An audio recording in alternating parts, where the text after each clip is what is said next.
Bonjour à tous, bienvenue dans cette vidéo et aujourd'hui je vais vous parler de 3 livres qui m'ont vraiment bouleversé. 3 livres que j'ai adorés, ça va être une vidéo qui est assez courte. J'avais envie de vous partager ces lectures, il y a des classiques, il y en a qui n'en sont pas, il y a des livres qui sont assez sombres, il y a tout type de livres et j'avais envie de vous les partager parce que je me dis que c'est important que d'autres personnes puissent les lire. S'ils m'ont fait vivre de belles expériences, ça peut aussi toucher d'autres personnes et j'ai une rigueur un peu intellectuelle, je suis assez difficile avec les lectures en général et là pour le coup ceux-là très récemment m'ont vraiment impacté, donc j'avais envie de vous en parler. En numéro 1, c'est un livre de Donald Ray Pollock qui s'appelle Le diable tout le temps.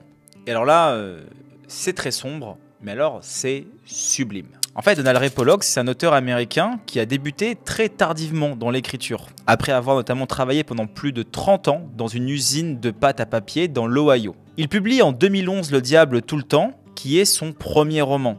Et il est notamment vraiment influencé par ses expériences personnelles qui sont dans une région économiquement déprimée, socialement marginalisée des États-Unis. Ça a vraiment influencé son écriture. L'œuvre, elle se déroule dans l'Ohio rural, à la Virginie occidentale. Ce sont des lieux que Pollock connaît très bien. Il utilise son intime connaissance de ces milieux pour peindre un portrait brutal et sans concession de l'Amérique profonde. En fait, il met en scène des personnages qui luttent pour survivre et qui sont malgré eux, en fait, dans quelque chose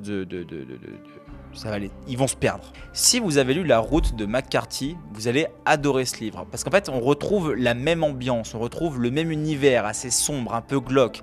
On rentre dans la peau de Arvin, qui est un jeune qui a vécu une enfance horrible. Son père, Willard, qui lui est un revenant de la Seconde Guerre mondiale dans laquelle il a été traumatisé. Vous allez aussi rentrer dans la peau d'un couple de tueurs. En fait, c'est des gens qui tuent des gens qui prennent en stop. Voilà. Allez savoir pourquoi. Vous avez aussi un prédicateur complètement perché, vous avez un curé pédophile, enfin vous avez vraiment de tout à l'intérieur, sauf que tous ces personnages-là, ils s'entrecroisent dans une histoire et ils se rejoignent à un moment donné.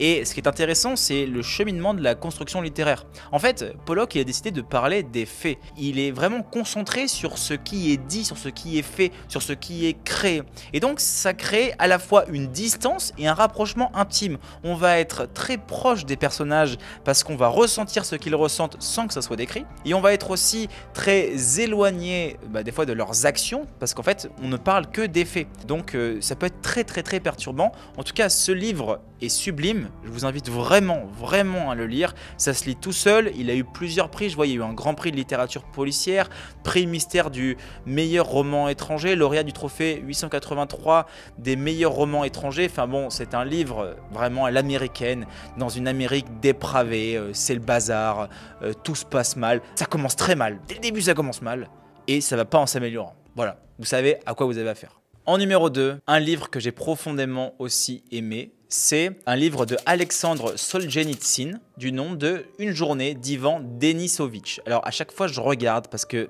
je me trompe dans ces prénoms, là je suis complètement perdu, j'arrive pas à bien les dire.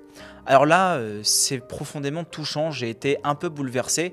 Sans vous mentir, ce livre est un classique qu'il faut que vous puissiez lire. Alors, ça peut ennuyer certaines personnes. Pourquoi? Parce qu'aujourd'hui, on a énormément de récits de la Seconde Guerre mondiale. On a énormément de récits dans des goulags, dans des camps de concentration, des camps de travail. Donc c'est vrai qu'on est quand même habitué. Mais là, la manière dans laquelle Solzhenitsyn écrit, dans laquelle il apporte son style littéraire qui est à la fois froid, dur, mais qui en même temps nous chercher profondément, c'est vraiment très sublime, et il faut lire ce livre parce que ce livre est évidemment un classique littéraire, mais surtout parce que là on rentre dans la peau d'un personnage, on rentre dans la peau d'une personne qui vit une journée entière dans un goulag, mais c'est une journée et on se rend compte à quel point est-ce qu'elle est longue. Elle est très longue cette journée parce qu'il va vivre énormément de choses.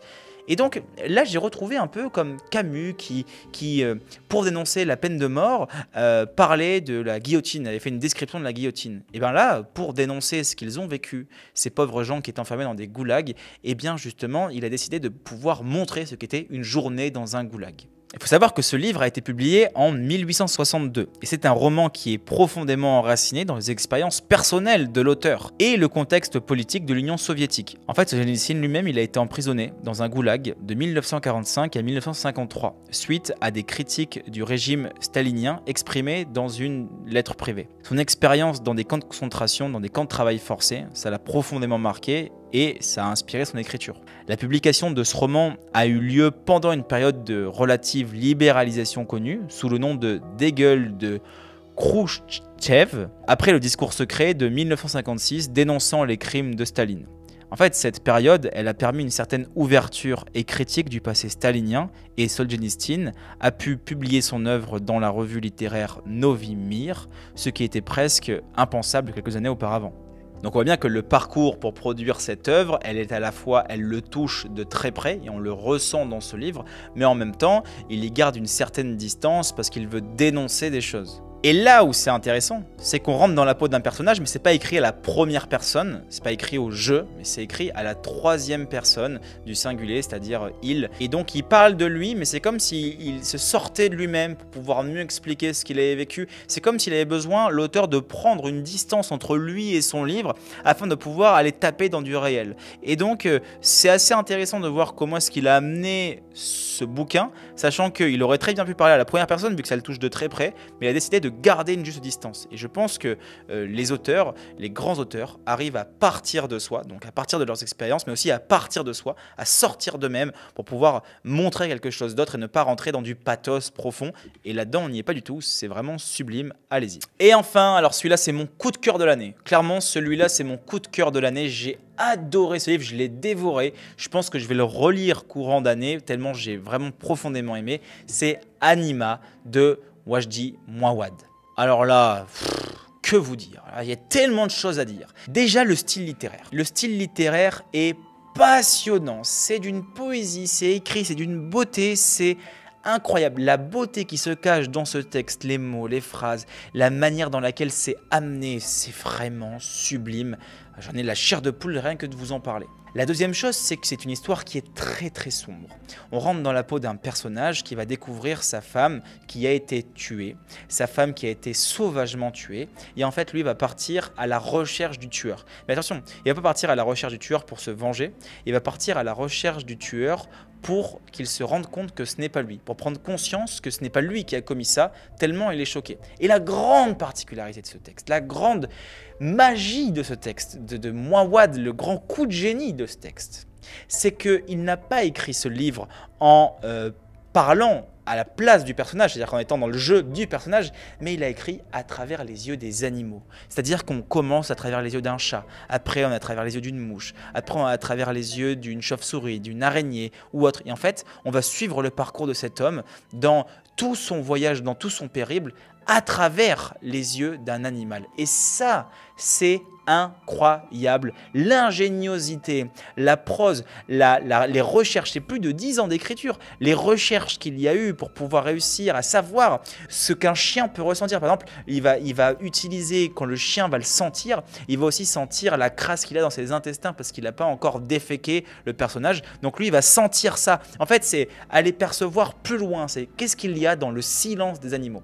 Et ça, c'est intéressant parce qu'on est accompagné constamment d'un silence, parce que les animaux ne parlent pas, donc ils parlent entre eux, mais nous on ne comprend pas ce qu'ils disent, mais le silence est mis en exergue pour leur donner la parole, et ça c'est sublime. Ce livre est publié en 2012, c'est un roman qui a été écrit par Mouawad, qui lui, il faut savoir, est dramaturge, metteur en scène et écrivain d'origine libano-canadienne. Mouawad est né au Liban en 1968, mais sa famille a fui la guerre civile pour s'installer d'abord en France, puis au Canada. Cette expérience d'exil et de violence imprègne son œuvre, qui explore évidemment souvent des thèmes de la mémoire, de la guerre, de l'identité ou même de la résilience. Anima, ça se distingue par son style qui est évidemment unique, une narration qui est, comme je vous ai dit, inhabituelle. Et évidemment, le roman est raconté par des points de vue des animaux, et donc ça amène un style qui est dingue.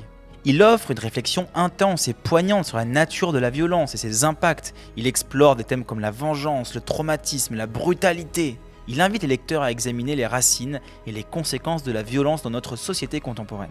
Mais dans ce livre, il parle aussi du massacre de Sabra et Shatila, qui est survenu en septembre 1982 pendant la guerre civile libanaise. Et c'est un épisode qui est particulièrement tragique dans cette période, parce que les milices phalangistes chrétiennes libanaises, avec la complicité des forces israéliennes qui entouraient les camps, ont perpétré un massacre dans les camps de réfugiés palestiniens de Sabra et Shatila. Ils ont tué entre 800 et 3500 civils selon les estimations. Sauf que c'était des meurtres qui étaient absolument horribles et ces événements ont profondément marqué l'histoire du Liban et ça a eu un impact durable sur la mémoire collective et les récits individuels de ceux qui ont vécu cette période. Donc ce livre a plusieurs dimensions qui sont exceptionnelles. Il y a une dimension personnelle, une dimension sociale et une dimension qui est historique et aussi animalière comme on le voit. Donc je vous invite vraiment, c'est vraiment mon coup de cœur cette année ce livre, je ne sais même plus quoi dire, franchement ça fait partie de mon top 3 des meilleurs livres que j'ai lus de ma vie et celui-ci il en fait partie, donc je vous invite vraiment à vous le procurer. J'espère que cette vidéo vous aura plu avec mes conseils de lecture en tout cas du moment et que si vous en voulez d'autres de conseils de lecture ou d'autres vidéos comme celle-ci, n'hésitez pas à vous abonner. N'hésitez pas aussi à me le dire en commentaire. Si vous voulez rejoindre mon BookTok, j'ai une page Patreon, vous pouvez me soutenir et rejoindre du coup mon BookTok. Je vous invite vraiment à cliquer sur le lien qu'il y a dans ma bio avec le lien Patreon. Vous avez tout à l'intérieur. J'organise des lives, j'ai du contenu exclusif pour vous. Je vous donne des conseils de lecture personnalisés après que vous ayez répondu à un questionnaire. C'est vraiment très personnalisé en tout cas, c'est l'expérience que j'avais envie de vous faire vivre. Je suis très content d'avoir réalisé cette vidéo. Pourquoi? Parce que je vais vous partager un moment qui me paraît important. Je vous invite tous à vous abonner si la vidéo vous a plu, à la partager et à me dire ce que vous en avez pensé en commentaire, ça m'aiderait beaucoup. Passez à tous une excellente journée, bye bye.